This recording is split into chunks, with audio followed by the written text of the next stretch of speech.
أحمد الله رب العالمين أصلي صلاة وسلاما على الحبيب الأمين محمد وعلى آله وأصحابه أجمعين أما بعد السلام عليكم ورحمة الله وبركاته Күллі мадақ мақтауларды бізді жоқтан бар еткен әлемнің жаратушысы болған мейірімді рахымды Аллаға арнаймыз. Сүйікті елші, адамзаттың асылы, тура жолды нұсқаушы, асыл пайғамбарымыз Мұхаммедке, о кісіге игілікте ілескен барша момын мұсылмандарға, сіздерге, біздерге Алланың есендігі, берекеті болсын. Машалла, керемет пайғамбарымызды тыңдайық, білейік деп үйден қадам басып келіп жатсыздар мешітке, уақыттарыңызды бөліп, қажыр қайраттарыңызды бөліп, Алла тағала сол пайғамбардың берекетімен сіздерді берекеттендірсін. Баршаңыз білесіздер, пайғамбар айтылған жер нұрға, берекетке толады. Оған ешқандай күмән жоқ. Бүкіл үмметтің ғалымы бір ауыздан, тіпті аяттарда да келген бұл нәрсе. Сондықтан пайғамбардың берекетінен алып кетейік үйіп төгіп үйімізге. Бағана подкаст түсіріп, мына жерде Ихсан Кезет деген орталық мешіттің несінде подкаст түсіріп жатырмыз. Сол кезде Елдос ұстазға сұрақ қойылды да, қазіргі отбасылардың мынадай айрандай үйіп берекелі болуына қандай насихат айтасыз деп сұрақ қойды. Енді мен оны жауапты басқаша ойлап отырмын, негізі басқаша береді деп. Сөйтсем ол күтпеген жерден боковойдан береді ғой, сондай сияқты берді да жауапты. Былай деді: Бауыржан Әлиұлы ұстазға қойылған екен бұл сұрақ, марқұм, Алла рахымын алсын. Сол кісіге ұстаз үйден берекет кетіп қалды. Мынадай, енді түсініп жатсыздар ғой, үйден берекет кетті деген сөз маза кетті деген ғой, үйден. Не істеймін деген ғой. Сонымен ұстаз айтыпты: күнде жатарда 10 минут оқы деп айтты. Өзің. Пайғамбарымыздың саллаллаху алейхи вассалам өмір баянын 10 минут оқы да содан кейін ұйықта деп айтты дейді. Күнде бірақ. Келеді екен да 10 минут оқиды екен. Енді ана оққаннан ішінде әйелге қатысты нелер бар ғой, айтқың келіп жағарып тұрады ғой жаңа әйеліңе. Енді дұрыс болмай жүрсің ғой, араң дұрыс емес қой әлі. Айтқысы келіп жарылады екен, бірақ жаңа ұстаз оқы да үндеме деген да, болды. Оқиды екен да жарылып ұйықтап қалады екен жаңа. Күнде осылай. Бір күні әйел келіп айтты: сен не өзің оқи бересің бе не деп айтты дейді. Оқысай бәріміз отырып қалайық та деп айтты. Сонымен 10 минут сол дәстүр бойынша оқимын, бәріміз бала-шаға бәрі отырады дейді, оқимын дейді.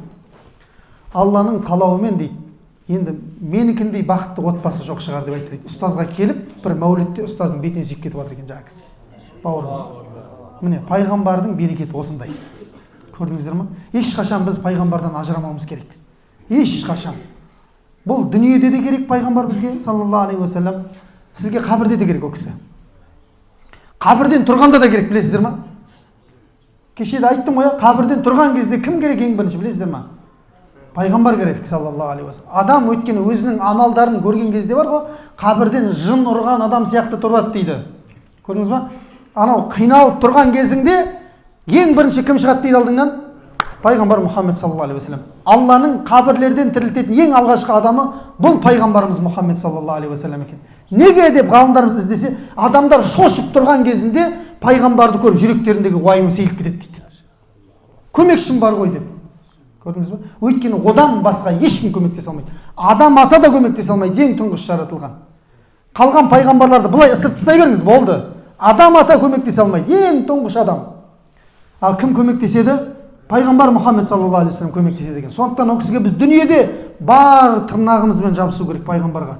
Ол кісі туралы әрқашан білуден, ол кісінің мәртебесін әрқашан жоғары қоюдан біз шаршамауымыз керек екен, мұсылмандар. Ол кісіге әртүрлі әңгіме айтылып жатыр. Айтыла берсін. Бірақ сен олар айтты екен деп не істеме, пайғамбарыңнан ешқашан бет бұрма. Көрдіңіз бе? Алла тағала Құран кәрімде аятта айтты: «Инналлазина юзуналлах ва расулаху ла'анахумуллах» дейді. Қараңыздар. Аллаға, пайғамбарға зиян тигізіп атқандарды дейді, Алла лағнеттеп тастаған дейді. Өте қорқынышты. Лағнетке ұшырап кеткен дейді олар дейді. Қараңыздар. Фид-дуния вал ахира дейді. Олар дүниеде Құдайдың лағнетіне ұшырайды дейді, ақыретте оларды ұзақ Алланың азабын күтеді дейді. Ва а'адда лахум азабан мухина. Оларға Алла жан түршігерлік азапты дайындап жатыр дейді. Кімге? Аллаға және оның елшісіне тіл тигізгендерге дейді. Зиян тигізгендерге. Біз олардың қатарынан емес, пайғамбардың мәртебесін көтеретін мұсылмандардан болуымыз керек. Өзіңнің мұсылман екендігіңді, Мұхаммедтің үмметі екендігіңді кәдімгідей еңсеңді көтеріп, ұялмай айтуың керексің. Ұялмау керек ешқандай. Мінекей, сондай бұл пайғамбар Алла мәртебесін көтеріп қойған. Құранда Алла тағала айтады: "Тилкар русулу фаддална бa'дахум ала бa'д." Біз кейбір пайғамбарлардың мәртебесін кейбірінен дәреже тұрғысынан көтеріп қойғанбыз дейді. Көрдіңіздер ме? Біз бүкіл пайғамбарға иман келтіреміз, Адам атадан бастап соңғы пайғамбарға дейін. Барлығына Алланікі пайғамбар деп иман келтіреміз. Бірақ мәртебе тұрғысына келген кезде Алла елісіне шаң жолатпаймыз. Өйткені Раббымыз Алланың өзі ла илаха иллалла деген ұлы сөздің жанына кімді қосты? Мұхаммадун Расулулла деген сөз. Неге ұлы сөз? Өйткені Құдайға жағатын одан артық сөз жоқ, бауырлар.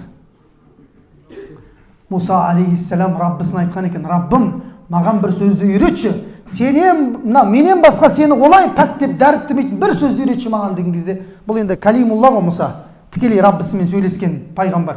Сонда Алла тағала айтты: "Ей Муса, ла илаха иллалла деп айтты" дейді.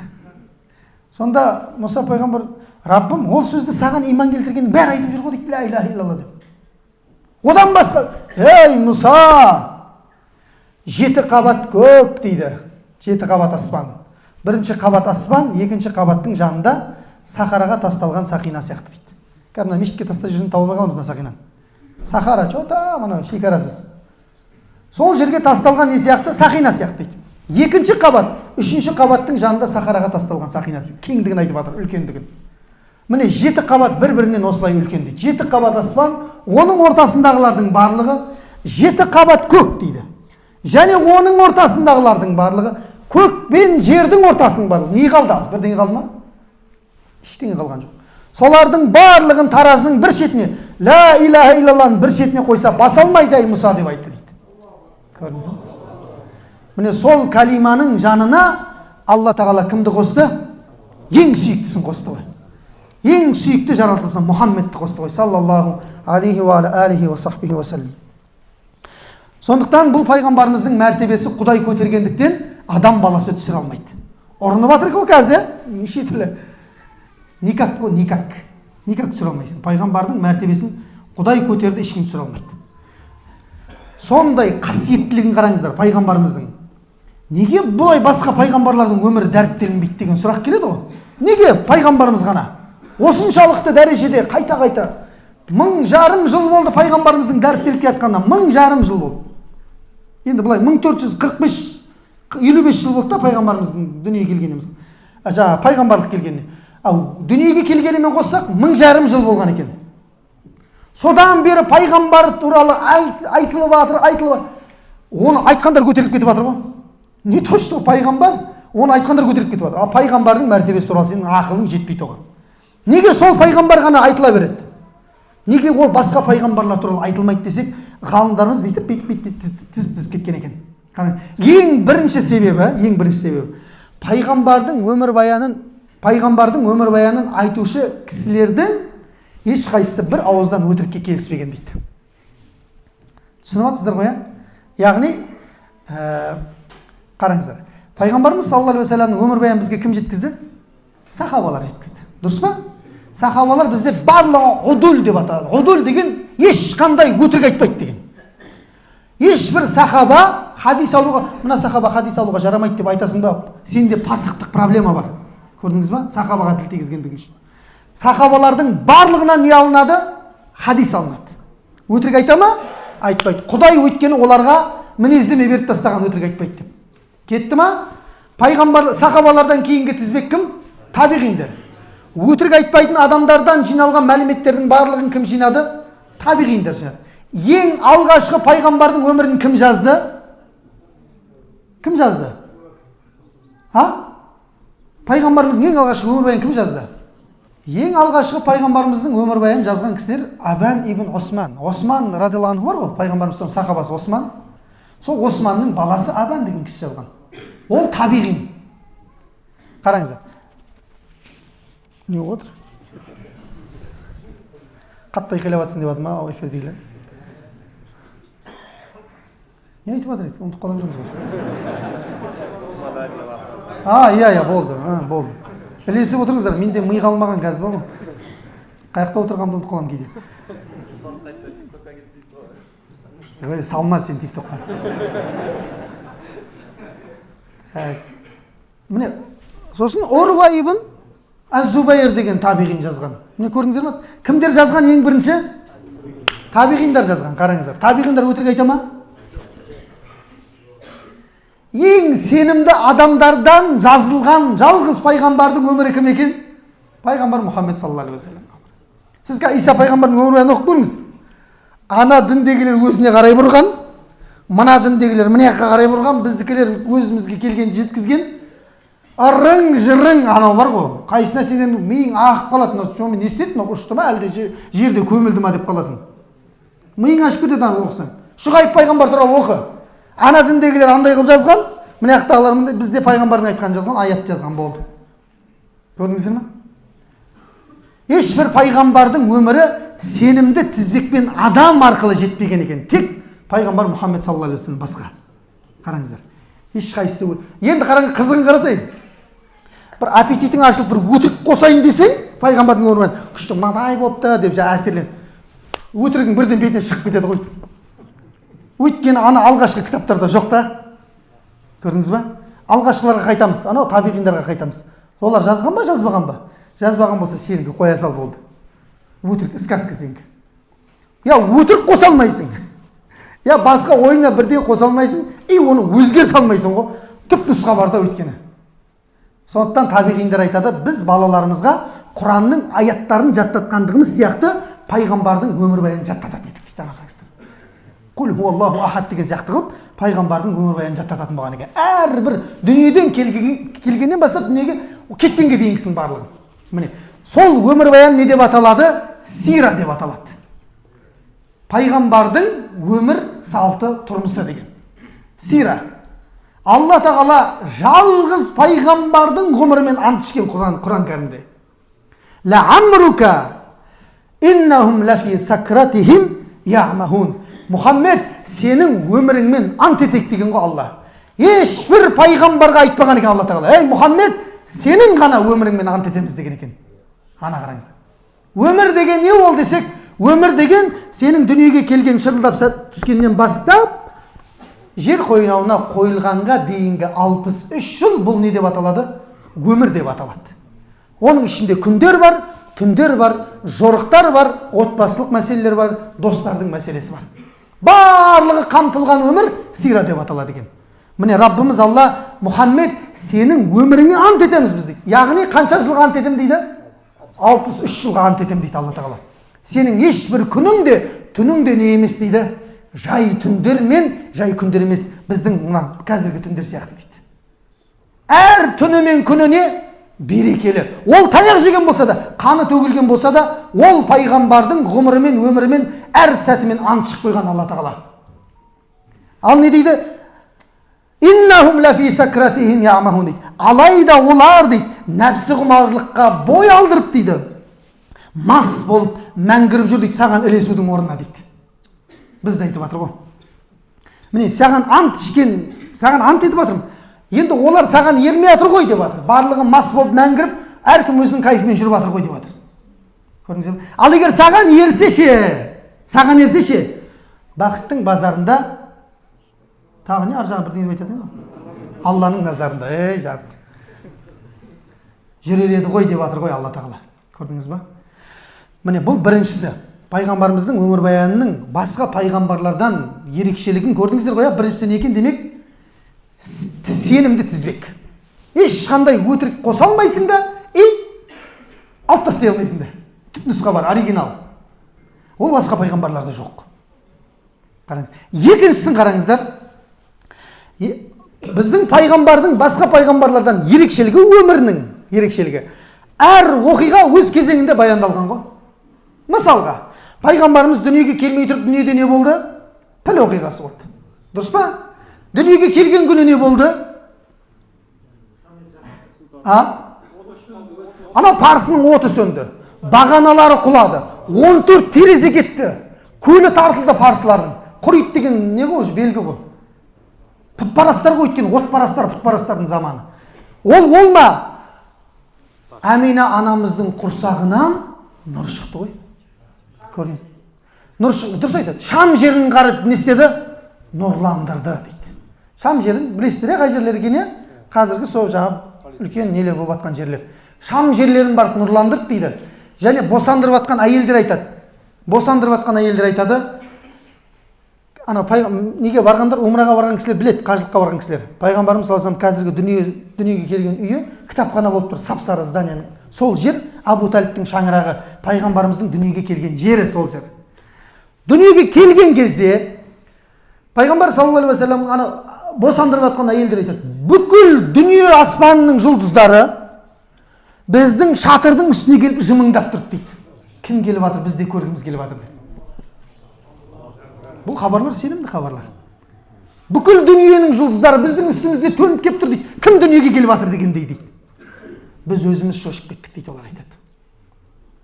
Содан бастап біз білдік дейді, бұл адамның тегін адам емес екендігін дейді. Көрдіңіздер ме? Келікте анау сүт анасы алып кетті ғой жаңағы. Халима Саадия деген. Өмір бақи жаңағы қиыншылықтан басын алмай келе жатқан не болып кетті аяқ астынан? 4 жыл дүниенің жәннатында өмір кештік деген ғой. Рахат, ішкен алдында, ішпеген артында. Ондай болмаған ғой вообще. Жаңағы қысырлардың бәрі туып, буаздар жаңағы, буаз болып, кейін анау желін, не дейді, желін ғой, желіндерін сүтке деген, ой, Халиманың мал жаятын жерге барып жайыңдаршы деп айтатын болған ғой соңында. Тура сол жерге апарып жаяды, бірақ олардікі ондай болмай қалады дейді. Не болып жатыр деп өздерінің. Сөйтсе ол малда емес, адамда екен ғой сөйтсе. Адам, берекелі адам кіріп кеткен ғой үйге. Көрдіңіздер ме? Осыдан алады бізде ғалымдарымыз. Сондықтан пайғамбар айтылған жерге Халиманың үйіне кіргендей берекет кіріп кетеді деген осы. Көрдіңіздер ме? Мінекей, пайғамбар саллаллаху алейхи вассалам екінші артықшылығы басқа пайғамбарлардан өмірінің артықшылығы. Бұл әр оқиға жылма-жыл баяндалған ғой. Біз туылғаннан бастап дүниеден өткенге дейінгі 63 жылда, қазір менен сұрасаңыздар, не болған айтып берем, 63 жылда. Қай жылы не болған айтып берем. Бәріміз сондай күйге жетуіміз керек. Пайғамбар туылғаннан бастап, қай айда туылды, қай жыл туылғаннан бастап, өмірден өткенге дейін сатырлатып ұйқыдан оятып жүрген кезде, 54 жасында не болды деген кезде, тарс атып тұрып, Мәдинаға хижрет етті деп айтып кетуің керексің ары қарай.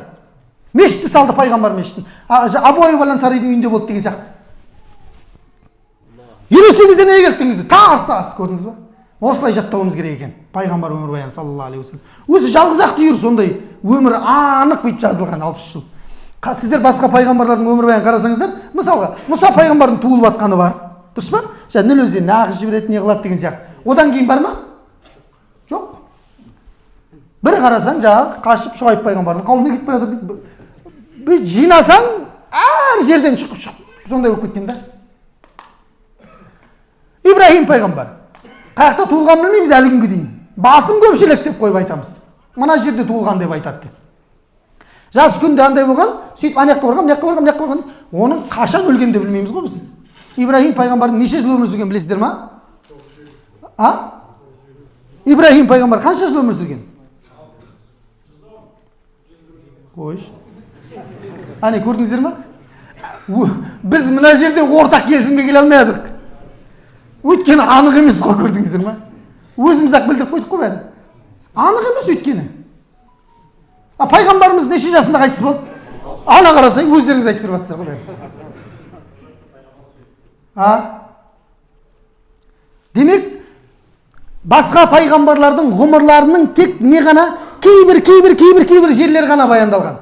Біреуінің жастық шағы баяндалса, біреуінің пайғамбарлық келген кезі баяндалған. Біреуінікі дүниеден өтетін шағы баяндалған. Біреуіне түскен азап қана баяндалған, біреуіне түскен сынақ қана баяндалған. Болды. Бүйтіп тәптіштеп басынан аяғына дейін ешбір пайғамбарды Алла тағала да басқа хадистерде де айтылмаған. Қараңыздар.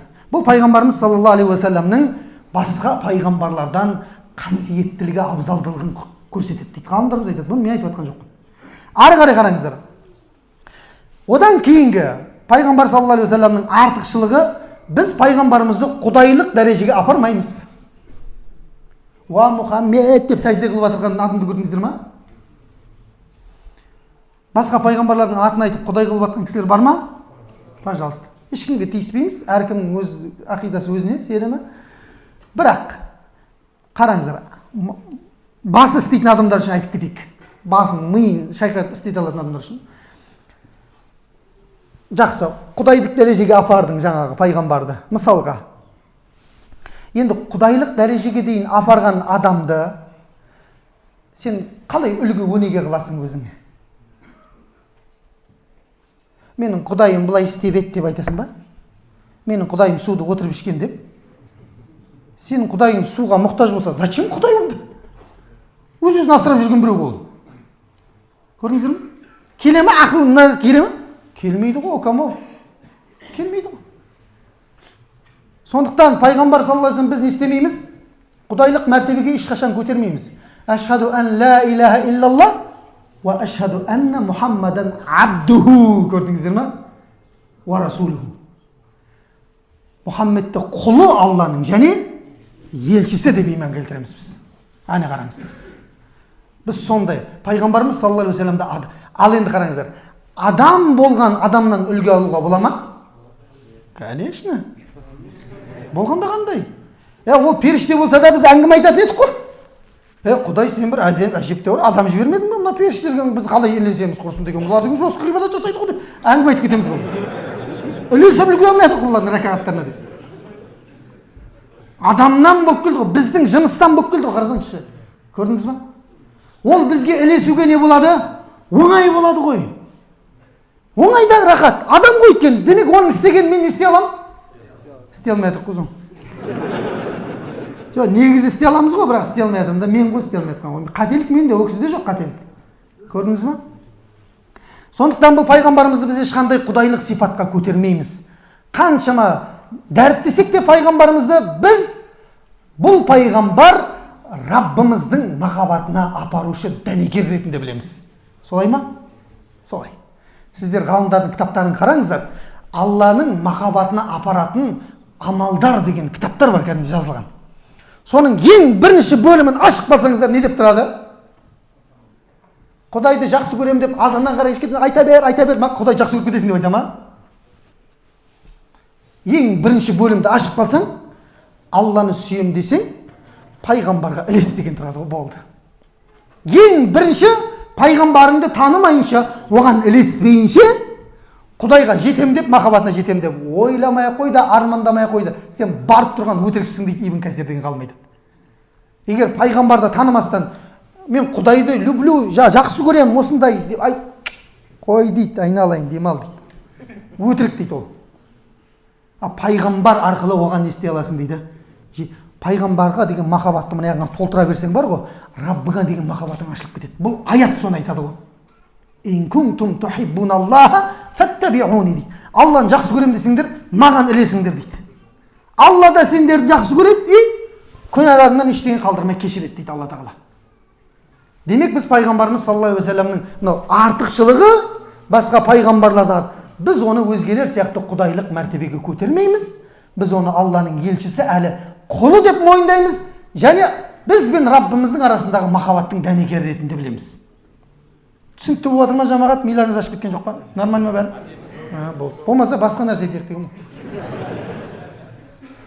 Жақсы. Төртіншісін айтайын. Пайғамбардың өмірбаяны соншалықты мәртебелі, мына жердегі кез келген адамды қанағаттандырады ғой. Ал қалай? Қалай? Мысалға былай. Пайғамбар саллаллаху алейхи вассаламның балалық шағы қалай болды? 6 жастан кейін жетімдік болды ол кісіде. Жалпы өмірге жетім болып келді. 6 жастан кейін тұл жетім деп айтады қазақта, дымсыз қалды, болды. Әке де кетті, ана да кетті. Әкенің кетуіндегі сыр ғалымдарымыз айтады, сен Абдулла болды, шаруаң бітті, миссияң, қалғанын біз өзіміз істейміз деген дейді Алла Тағала. Бұның тәрбиесі кімнің мойнында? Алланың мойнында. Сондықтан пайғамбар саллаллаху алейхи вассалам енді мақтанғаным емес дейді, ол кісі айтады да енді. Мақтанғаным емес, бірақ дейді, мені Раббым өзі тәрбиелегендіктен мінезім қандай көркем деп айтқан екен. Жетіп үлгере алмайсың ана кісінің мінезіне бар ғой. Не деген мінез Құдайым. Бір бетінен ұрса, екінші бетін тосып тұрады, давай тағы да удар меня деп. Бір бетіңнен ұрсын, сол жерде милицияға тығып бүктеп, кейін анда не тартпайсың. Не деп айтады? удушающий дей ма? Ойбай. Мысалға дегенім ғой. Сондай мінездің шыңын өз айтты, мен жіберілудегі мақсатым деді. Көркем мінезді кемеліне жеткізу үшін жіберілдім деді. Бар, қоғамда мінез бар, әдем мінезді адамдар бар. Бірақ енді солардың барлығын бір жерге топтастырып, жинау үшін келген кісімін деді пайғамбар саллаллаху алейхи вассалам. Қараңыздар, мақсатын қараңыздар. Енді біз қазіргі мұсылмандар әркім өзін жақсы біледі ғой. Мінез бар ма, көркем мінез? Бар ма? Жоқ, дұрыс ғой, бар шығар. Бар деп айтсаңыздаршы, бар ғой. Иә, бар десе бар дейді ғой. Ойнап айтам, жоқ қой кейбірімізде. Жоқ қой кейбірімізде, дұрыс па? Неге жоқ екен айтайын ба? Неге жоқ білесіздер ме оны? Қарасаңызшы, ағам айтты ғой. Пайғамбарыңды дұрыс танымайсың дейді. Пайғамбарды егер точно білсең, өмірде қалай, қай жерде қандай ситуациядан қалай шыққандығын, онда сен кемел көркем мінез иесі болар едің. Әттеген-ай. Айналып келіп қайқа бара береді? Бара береді ғой пайғамбарға саллаллаху алейхи уассаламға. Сондықтан көркем мінезді кемеліне жеткізу үшін бізге тағы да пайғамбардың жәрдемі керек болады екен. Ол жәрдем бізге кітаптар арқылы, оны тану арқылы, тыңдау арқылы, білу арқылы және көп салауат айту арқылы келеді екен. Пайғамбарымызға көп салауат айтты. Кеше ана имам Суюти деген, имам Жалалуддин ас-Суюти деген ғалым бар да. Сонымен Дастан Абылай деген ұстаздарға жазып жатырмын да, мына Жұмадүл келесі ай бізде Жұмадүл Ула деген ай күнтізбесі бойынша. Қазір біз Рабиғ-ат-Тани деген айда тұрмыз. Өткен ай Рабиғ-ал-Аувал айы. Сол Жұмадүл Ула айында қандай тарихи оқиғалар болды деп іздеп жатсақ, имам Жалалуддин ас-Суюти деген ғалым қайтыс болған ай екен сол ай. Қараңыздар. Имам Жалалуддин ас-Суюти 600-ге жуық кітап жазған екен. Енді сол жазған кітабын қайтадан өз оқитын болса, оған өмір жетпей қалады дейді жаңа кісі. Қалай берекет берген десіп, енді әркім әртүрлі іздеп жатыр ғой енді. Сөйтсе ол кісіге пайғамбар саллаллаху алейхи вассалам түсіне келіп, хадисшілердің ғалымы, шейхі деп айтып кеткен екен да. Ол қалай жетті десек, ол кісі бір күнде 50.000 салауат айтпай, вообще тірлік істемейді екен. 50.000 салауат, 600 кітап, 40 жыл Ніл өзенінің жағасында тұрып, Нілге бір барып шомылып келуге қол тимеген дейді. Қандай адамдар? 50.000 салауат дейді. Қара жерге кіріп кетесіз дайсың ғой. 50.000 түгіл, 50 салауатсыз күндеріміз кетіп қалып жатыр ғой. 50 салауат айтпай кетіп қалып жатыр. Рас айтып жатырмын. Содан кейін қаяқтан келеді ол махаббат. Көрдіңіздер ме? Сондықтан мінекей пайғамбардың өмірі адамдардың өмірінің барлық кезеңіне жауап береді. Бұл нешінші дедім жа? 4-ші, иә? Жастық, балалық шағы керек па? Пожалуйста, қара. Балалық шағы бар. Тіпті балалық шағында ауыр күн туралы айтылады сира кітаптарында. Әлі жазылған жоқ қазақ тілінде, енді жазылып бітіп жатыр ол кітап. Сол бір кітапта айтады. Амина анамыз Абуа деген ауылда қайтыс болған. Мәдина мен Меккенің ортасында. Әлі күнге дейін қабірі бар Амина анамыздың. Сол жерде дүниеден өтейін деп атқан кезде Амина анамыздың айтқан сөзі бар екен. Не деп айтқан білесіздер ме? Естігесіздер ме оны? Сенсация ғой. Үштөбеде болып жатыр сенсация. Эксклюзив. Біліп алыңыздар, түйіп алыңыздар иншалла. Бұл риуаят кәдімгідей сира кітаптарында келген хабар. Қасында қызметшілерінен жеткен Амина анамыздың. Умму Айман Барака деген әйелді білесіздер ғой? Пайғамбарымыз саллаллаху алейхи вассаламның дүниеге келмей тұрып қасында болған, дүниеден өткеннен кейін жер бетінде қалып қойған жалғыз түйір адам. Әкесі Абдулладан қалған қызметші. Қараңыздар, жалғыз түйір адам, пайғамбар дүниеге келмей тұрып өмірде болған, пайғамбар дүниеден өтіп кеткеннен кейін де одан артық біреу тани ма пайғамбарды? Тіпті кезден артын жуып тазалап қараған сол кісі, Умму Айман деген. Сол кісі болған жағы сөзді айтып жатқан кезде. Амина анамыз баласының қолынан ұстап балам деп айтқан екен. Балам, әрбір жас қартаяды деген екен.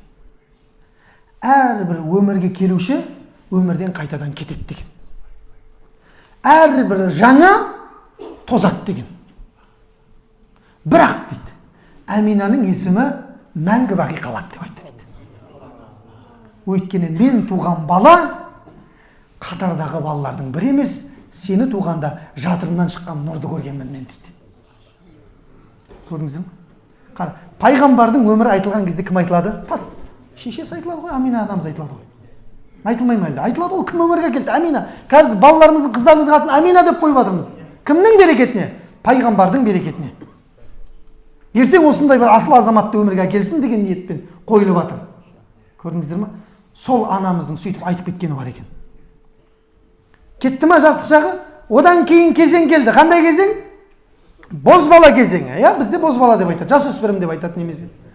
Сол кезде пайғамбар саллаллаху алейхи не істеді? Абу Талиптің үйінде жатып, потолокқа түкіріп, Абу Талип кешке тамақ алып келе салшы, құрсын қарнымыз ашып өлейін деп жатыр. Холодильникте дым жоқ деген. Жатты ма сөйтіп? Қара, бақыр бар ғой, бақыр деген түсініп жатсыздар ғой, қазақ тілін білесіздер ғой, мамандарсыздар ғой. Қара бақыр, қыршқа мал бағатын болған. Меккенің аптап ыстығында, сіздер Меккеде мына жаздың күні болған кісілер біледі. Болмағандар қыста, көбісі бізде декабрьде барады ғой, сезон жаңа күн салқындайды. Жазда барсаңыз көрсеңдер қалай болған. Көрдіңіздер ме? Аспаннан ыстық ұрады да 55 градус. И аспандағы ыстық жерге тебеді ғой, неге? Тауға, таудан 35 градус ұрады ғой. 35 пен 75, 90 градустың ортасында тіліп жүре бересің былай. Тас қой ол жер, тас. Тастан ұрған кезде бар ғой ыстық, сезесің жерден саған леп келіп тұрады, астынан ыстық жел ұрып тұрады күшті. Дұрыс қой, пайғамбар сезінді ғой оны. Сен кімнен артықсың?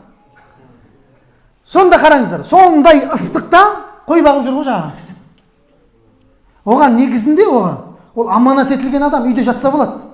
Өйткені атасы аманат еткен, Абу Талип, басыңмен жауап бересің деген. Мұхаммедке басыңмен жауап бересің.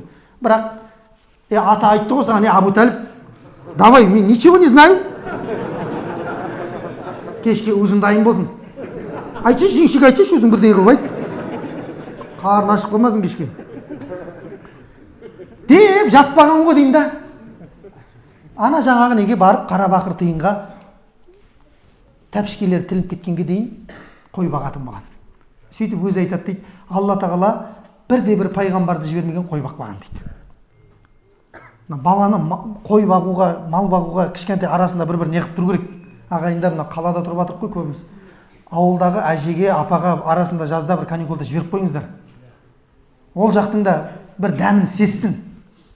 Городской парень деп қойып жүрмесін ертең. Тырнақтарын бояп, каблук киіп алып біреулер ұқсап. Көрдіңіздер ме? Ан жақта да бір көріп келсін бар. Бұл солай, ата әже деген күшті ғой ол.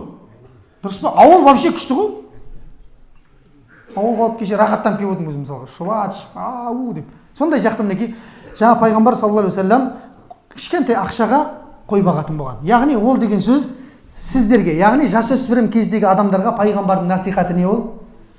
Отбасыңа аз да болса кішкентай көмектесіп, жатып ішер жалқау болма деп жатыр пайғамбар саллаллаху алейхи вассалам. Көрдіңіздер ме? Қазіргі TikTok-тың ми айналып қалғандар, Free Fire, жаңа PUBG, PlayStation-ға ми айналып қалғандарға өте жақсы насихат пайғамбар саллаллаху алейхи вассалам. Азаннан қара кешке дейін еще интернетке ақшаны папасынан сұрап алады ол. Ұялмайды. Папа мегабайт метіп қалды дейді. Не істеп жатсың десе, қол тимей жатыр дейді. Қанша шаруа, ойпырмай, атып жатыр адамдарды, PUBG болып жатыр. Өмірің TikTok телефонның астында, PUBG-дің астында, жаңа PlayStation-ның астында өтіп кетіп жатыр ғой. Кішкентай әкем дүниеге келді, шешем дүниеге келді, кішкентай мен қызмет жасайын. Мақта мобилография деген мамандық бар екен, кішкентай бүйтіп түсірсең 2000-5000 теңге береді екен деген сияқты. Неге әрекет жасамасқа? Неге соны жасамасқа? Жасау керек соны деп. Дұрыс па? Келеді ғой қолдан. Жатып алып потолокқа түкіру қолынан келеді де, ақша табу келмей ма не? Жоқ, келеді, жыбырласаң болды. Алла тағала ризықтың есебі. Ерте жыбырласаң бар ғой. Ерте есейіп, ерте табысты боласың.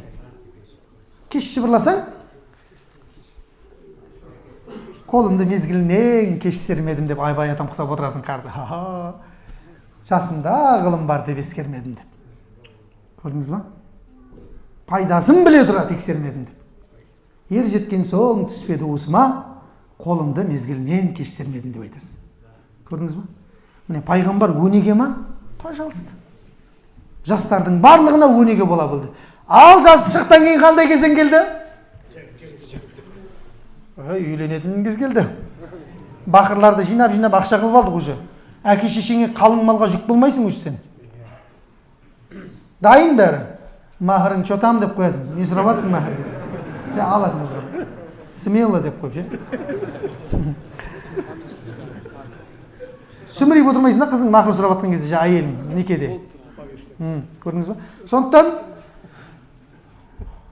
табысты таптың, еңбектендің, сенің еңбегің. Пожалуйста, енді үйленетін уақыт келді. Үйленген кезде де кім керек болды бізге? Пайғамбар саллаллаху алейхи уассалам керек. Так, қараймыз, пайғамбар қандай адам таңдады? Красавица ма? Не красавица, какая разница десе?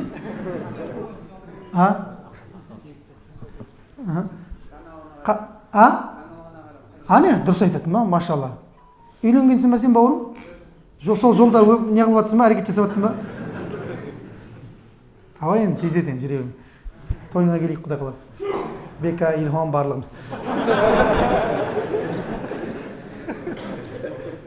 Үйленетін кезде қайсысын таңда деді? Данасын деп атырын, көрдіңіздер ма? Данасын. Құдайдан үмітін үзбейтін. Ана Ибрахим пайғамбар баласына әйел таңдаған кезде айтты ғой, қандай әйел еді?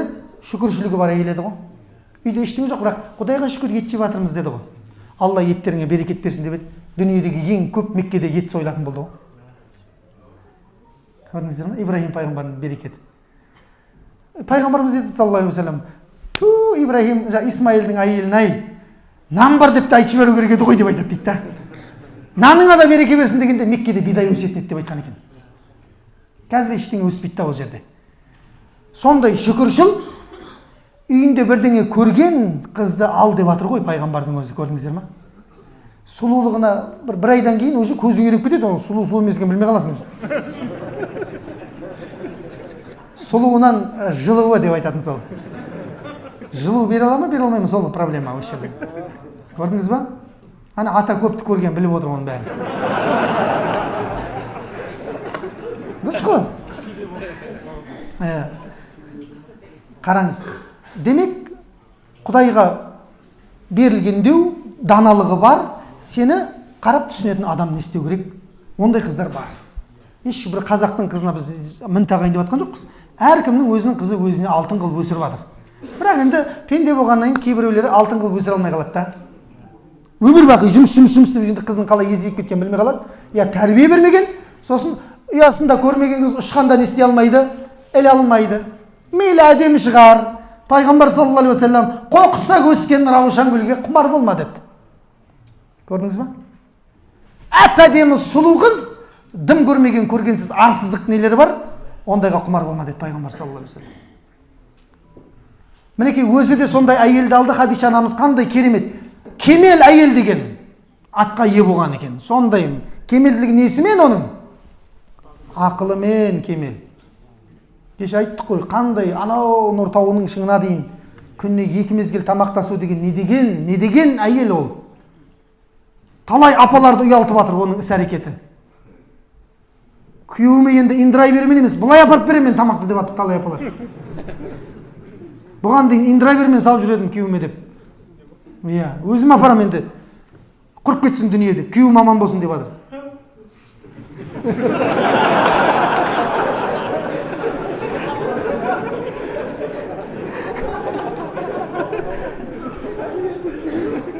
Көрдіңіздер ме?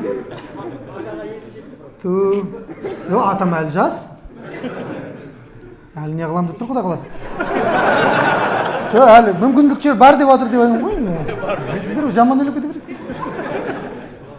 Так. Қай жер жаңа қараңыздар, үйлену кетті ма? Үйленуден кейін орта жас келеді ғой. Кәдімгідей кемелденетін еркектің жасы. Ол кезде не істеу керек екен? Туыстық қарым-қатынаспен қалай болу керегін үйретті. Дұрыс па? Жас үлкейді, орта жастан өтті, үлкейген жасында не істеу керек екенін үйретті. Үйретті ма? Қараңыздар, туылғаннан бастап дүниеден өткенге дейінгі бүкіл өмірі мына өмір сүріп жатқан адамдардың барлығын қамти алатын жалғыз ғана пайғамбар Мұхаммед саллаллаху алейхи вассалам. Керемет па? Просто өзің жасыңа қарай біліп алу керексің да. Так, мына жаста не істеді екен, деп. Осы жаста осындай істеу керек онда деп.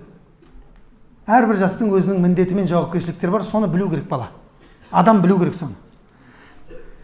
Міне бұл пайғамбарымыздың басқа пайғамбарлардан артықшылығы осында.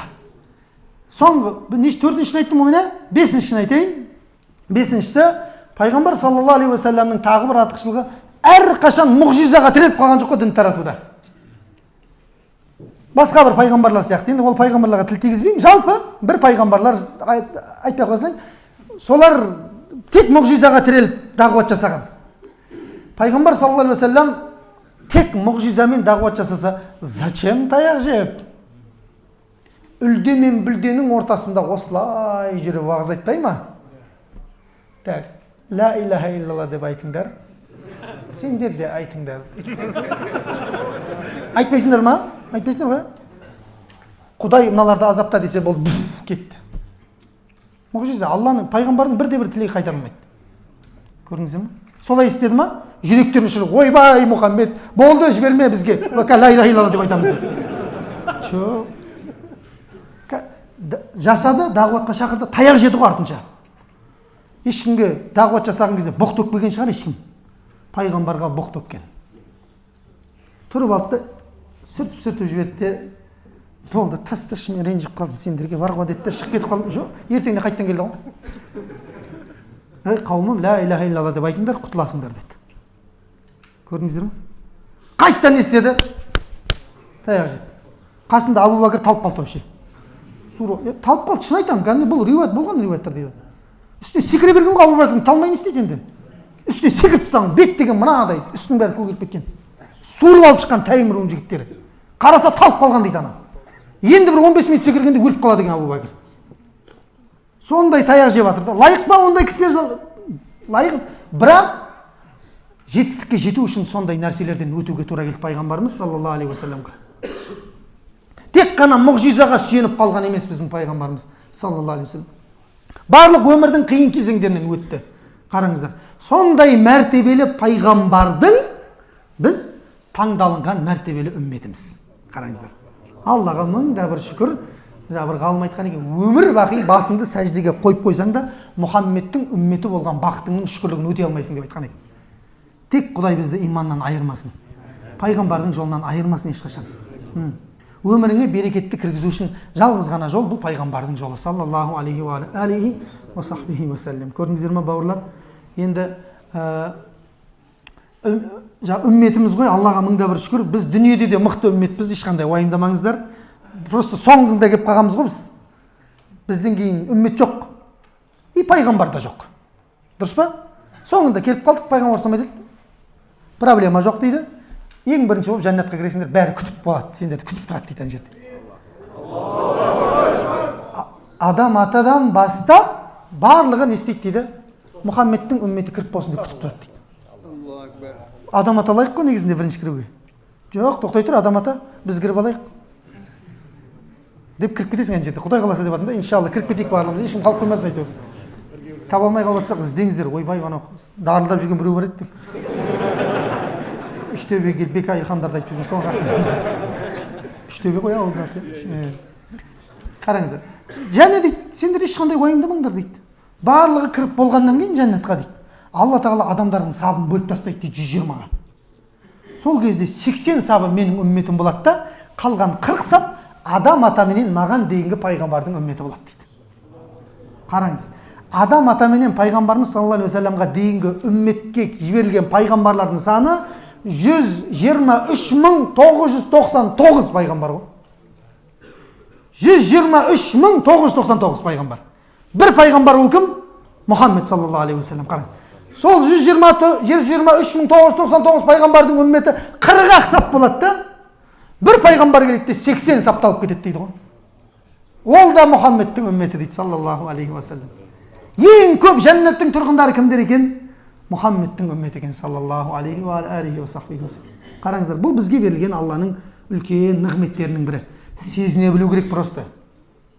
Мұсылманмын деп жүре бермей, сезіну керек. Сен кәдімгідей мықты адамсың жер бетінде жүрген. Пайғамбарлардың өзі армандап кеткен дейді кейбір үмметі. Мұса ана Танбихул Ғафилинің кітапта айтады. Мұса пайғамбардың өзі Раббысына, Раббым, мен ана тағдырдың тақталарында бір-біріне шапағат ететін адамдарды көріп жатырмын дейді. Оларға келіп біреу шапағат етеді екен дейді. Менің үмметім қылшы деген кезде Алла тағала, Мұса, саған берілген нығмет аз болды ма деп айтады дейді. Ол Мұхаммедтің үмметі таласпай қой деп айтады дейді. Бір-біріне шапағат етеді. Оларға келіп біреу тағы шапағат етеді дейді. Қараңыздар. Қапыздар жаңағы Қарекең оқып жатыр мына жерде. 10 адамнан бастап шапағат етеді олар дейтін. Көрдіңіздер ме? Ғалымдар шапағат етеді. Шахидтер шапағат етеді. Дүниеден өтіп кеткен кішкентай сәбиің шапағат етеді ғой. Не дейсің? Қазір жылап дүниеден өткен кезінде қиналып жатқан шығарсың. Раббым, неге алдың я? Неге алдың деп біз әңгіме айтамыз ғой Құдайға. Өзің мықтылығыңнан туылған сияқты ол бала. Құдай бермеді, ал не істейсің ал вообще? Вообще берген жоқ ал бала. Сонда да әңгіме айтасың ба не Құдайға? Ешкімнің Құдайға әңгіме айтуға хақысы жоқ. Вообще неге алдың деп айтуға хақысы жоқ. Бүкіл нәрсе Алланың мүлкі. Мына жердегі бүкіл нәрсе Алланың мүлкі. Қалаған уақытында алады, қалаған уақытында береді. Құдайдың тірлігіне араласу сізбенен менің міндетім емес. Мынау да кімдікі? Алланікі. Қазір мен уақытша пайдаланып жатырмын бұны. Ана мініп жүрген машина ше? Кімдікі ол? Алланікі. Мен уақытша мініп жүрмін, оны пайдама жаратып жатырмын, болды. Оны тастап кетемін, оны алып кете алмаймын мен. Көрдіңіздер ме? Сондықтан бұл жаңа неден шығып жатыр еді?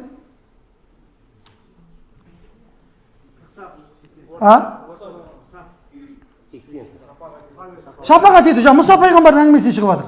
Бір-біріне шапағат етеді, оларға біреу шапағат. Енді шапағат жетіспей қалғандар бар ғой.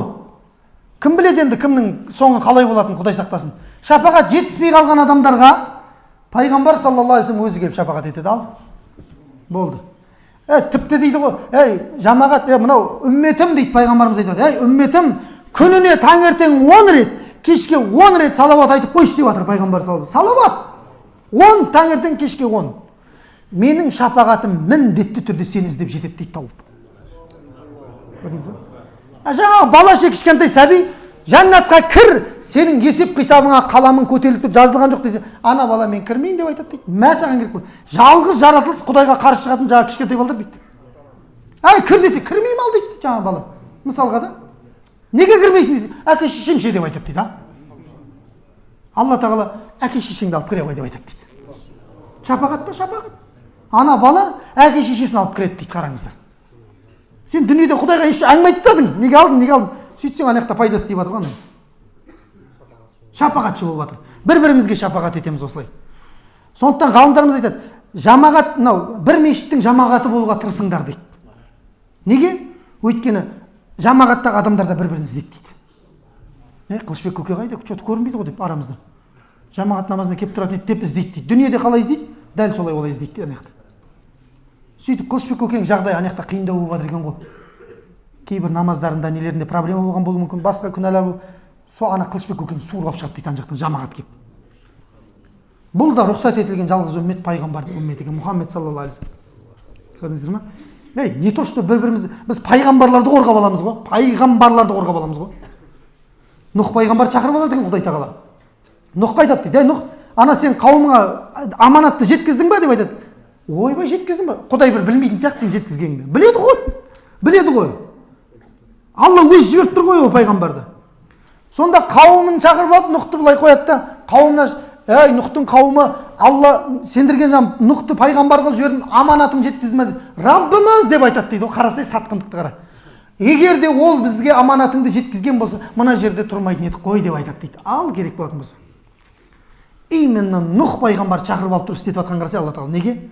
950 жыл жер бетінде ешкім уағыз айтпаған екен. 3 жыл имам болғаннан кейін өзі батарейкамен отыра бастайды жайлап. Не бір қаны пезер адамдар бар. Тым жақсы бір жерде уағыз айтпас. Бұрын боқ, аузын жапшы дейді. Аузын жапшы бір дүниенің бәрін оқып келген адам ұқсап, сен өзім басыма өткен айтып жатқаным ғой. Маған сөйтіп айтқанда. Аузын жапшы. Біз деген мына жерде өзіміз арасында бір көреміз, кішкентай бір үкімет туралы айтайық. Жиналып қалды не яқсын. Құдай тамақтың бәрі өсек тамақ болып кеткен ғой бізде. Отырып алып өсекке жиналатын қауымдар. Көрдің? Ондайды қою керек. Насихат айтатын адам керек. Құдай берекетті көтеріп тастайды ол үйден. Өсек, дүние, адамдарды жамандау, бір-бірінің айыбын ашатын дастарханнан Алла берекетті көтеріп тастайды дейді ғалымдар айтады. Көрдіңіз ба? Сондықтан ол жерге жиналған кезде жаңағыдай айтылу керек қой. Айтып жатсаң жаңағыдай шорт етіп аузың жауып тастайды ғой. Енді ол әңгіме айтайын десең, ол ақсақалда ауылда. Дүйім жұрт бар оның артында. По-любому не правсың сен.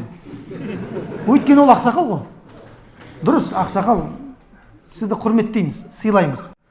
Құдайдың аты айтылып жатқанда, пайғамбар айтылып жатқан кезде, бірақ сіз одан биік емессіз ешқашан. Мен өзім өмір баянды айтайын деп жатқан жоқпын. Мен Рысмағамбеттің баласы, осы Аралда 10-ші мектепте оқып жүрген кезінде деп өмір баянды айтып жатсам, онда бөлек әңгіме. Ана жерде не? Пайғамбар айтылып жатыр ғой. Рамазан туралы айтылып жатыр. Құдайдың шариғаты айтылып жатыр. Қою керек ондайды. Міне көрдіңіз ба? Сонда Нұх пайғамбар 950 жыл қалай, мен миыма жетпейді ғой, қалай жынды болып кетпегенсің деп ертең кездессем сұрайын деп тұрмын мен ол кісіден. Жоқ, өзі 2-3 пайғамбар, 1-2 сахаба бар, сұрайтын нәрсем бар, мына жақта жауабын таба алмай жүрген. Ол кісілермен кездессем қоямын. Мұса пайғамбар бар, оған да сұрағым бар қоятын, 1-2 сұрағым бар. Сосын тағы 1-2 сахабалар бар. Сол Нұх пайғамбарға айтайын, сен қалай жүрдің ей? Қалай? Біз өліп кете жатық мынау. 3-4 жылдың ішінде ми деген атылып кете жатады. Ана қараңыз, Нұх пайғамбарға инни дауту қауми лейлан ва нахара дейді. Раббым, мен түнде де күндіз де қауымымды шақырдым ғой дейді.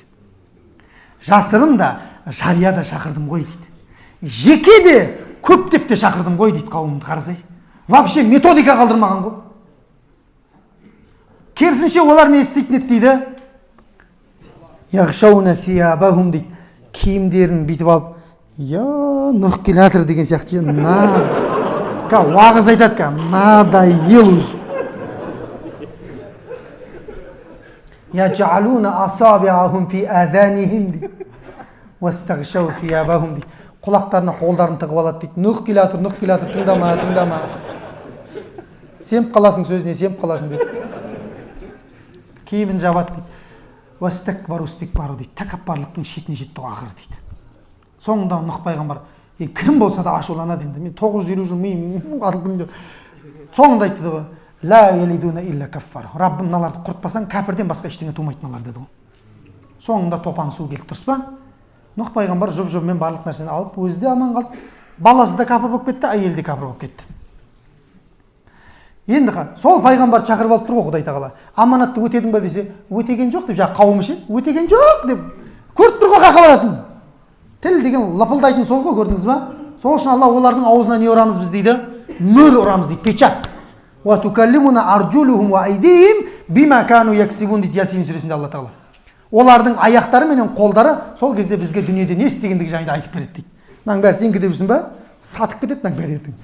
Кімнен технично пара алғаның, кімнен воровской движение, бәрі мынаның бәрі жауап береді ертең. Аяғыңмен қайқа бардың, қай клубта не қылдың, кіммен не қылдың, бәрі. Қай жерге картасыздың, қай жерге кальянчиктің, бәрі. Мынаның бәрі, шын айтып жатырмын, мен күліп жатыр, аят осыны айтып жатыр екен. Қай жерден істегендің бәрін айтып береді ертең. Сонда Нұх, Алла тағала айтады, Нұх дейді, сен жеткіздің дейсің. Мыналар жеткізген жоқ дейді, қайсыңа сенеміз дейді ғой. Сонда Нұх пайғамбар, Раббым, куәлерді шақырайық онда деп айтады дейді. Оқты, куәлерді шақырайық, кім куә? Мұхаммедтің үмметін шақырып берші деп айтады дейді Алла тағала. Алла тағала шақыртады дейді ғой, талпа кетіп барады, бағана 80 сап бар ғой еще. Қырғын, басы бар, шеті жоқ адам келе жатыр ана жерде. Кімге баратсыңдар? Талпа не шешеді деген сияқты. Нұх пайғамбарға барадық. Нұх пайғамбарға барадық қорғауға. Сонда Алла тағала айтады дейді, сендер қалай куәлікке өтесіңдер? Нұх қайда, сендер қайда? Нұх бізбен арамызда алейхиссалам пәленбай 100 ғасырлар бар. Қараңыздар. Соны сендер қақтан білесіңдер Нұхтың не қылған, өткен, өтпеген, аманатты өтемегендігі дегенде, ана ішімізден бір шустрый сөйлейді дейді, қайсысы екен білмедім, ол осы жерде отыр ма, әлде басқа жақта жүр ма? Біреу айтады дейді ғой ана жерде үмметтің біреуі. Раббымыз дейді, Раббымыз өзің жіберген кітаптан білеміз ғой деп айтады дейді ана қарасай. Құранда 114 сүре бар, соның біреуі не деп аталады? Нұх деп аталады ғой алейхиссалам. Өзің жіберген кітаптан білеміз Раббымыз деген кезде Алла тағала өзінің кітабына өзі қарсы шыға ма? Қане куәлікке өтіңдер деген кезде Раббымыз мынау 950 жыл уағыз айтқан деп айтады екен ғой жаңағы. Мыналар өтірікшілер деп айтады екен. Қауымындағы бәрі өтірікшілер, Нұхты жала жауып осы шығында құртайын деп жатыр. Сонда Мұхаммедтің үмметінің куәлігі өтеді Құранның берекеті үшін. қалғандарың қанекей бара қойыңдар деп айтады екен. Жаңағы түгел қауым қаққа қарай кетті, сол жаққа қарай кетті. Айтпай ақ қояйық, атын қазір ол туралы айтсақ адамдар қорқатын болған ба бірдеңе. Ол бар ғой, сен қорқасың ба, қорықпайсың ба, бар ғой. Айтуға қорқып қалдық қой, тыға қарай кетті деп айтатын болдық. Сонда қараңыздар, Алла тағала осы оқиға жайында пайғамбар бұл хадис айтып жатыр мен сіздерге. Пайғамбарымыз саллаллаху алейхи хадисі, сахих хадис. Алла тағала ва казалика жаалнакум умматан васата литакуну шухадаа алан нас. Ей Мұхаммедтің үмметі, біз сендерді ортаңғы әділетті үммет етіп жараттық дейді. Не үшін? Бүкіл адамзатқа куәлікке өтулерің үшін дейді. Ана қараңыздар. Өзімізше ойбай, бізге де біреу керек қой, бізді жетісіп жүргеніміз шамалы ғой. وَكَذَلِكَ الرَّسُولُ عَلَيْكُمْ شَهِيدًا дейді. Ал үмметі, ей Мұхаммедтің үмметі, сендерге Мұхаммедтің өзі келіп шафағат етеді деп айтты дейді. Куәлікке өтеді деп айтты. Дей келе бүгінгі Үштөбе мешітіндегі уағызымызды аяқтадық. Енді мынау қазір көп нәрсе айтылатын мына жерде. Енді Алла аузыма салып нәсіп еткенін айттым сіздерге. Бізде уақыт аспанға көтерілетін уақыт кепті. Алла разы болсын, баршаңызға көп-көп рахмет. Алла тағала өмірлеріңізге, басып келген қадамдарыңызға Алла берекеттер берсін. Раббым Алла тағала баршамызды пайғамбарымызды шынайы түрде тануды, оған көркем түрде ілесуді, жүрегімізде шынайы пайғамбарға деген махаббатымыздың ашылуын Алла өзің нәсіп ет. Аллахым баршамыздың қатер кемшіліктерімізді кешір. Раббым Алла өзің разы болатын амалдарды жасауға біздерге жәрдем мен сәттілік бер. Өзіңнің рахмыңды, пайғамбардың шапағатын нәсіп ет. Жәннатта пайғамбардың жанында баршамыздың сұхбаттасып отыруымыз нәсіп ете гөр. Саллаллаху алейхи сейдина Мұхаммадин ва алейхи. Құрмет жамаат, қазір бір минут. Құрмет жамаат. Takbir. Allahu Ekber. Takbir. Allahu Ekber. Takbir. Allahu Ekber. Allah razı olsun inşallah.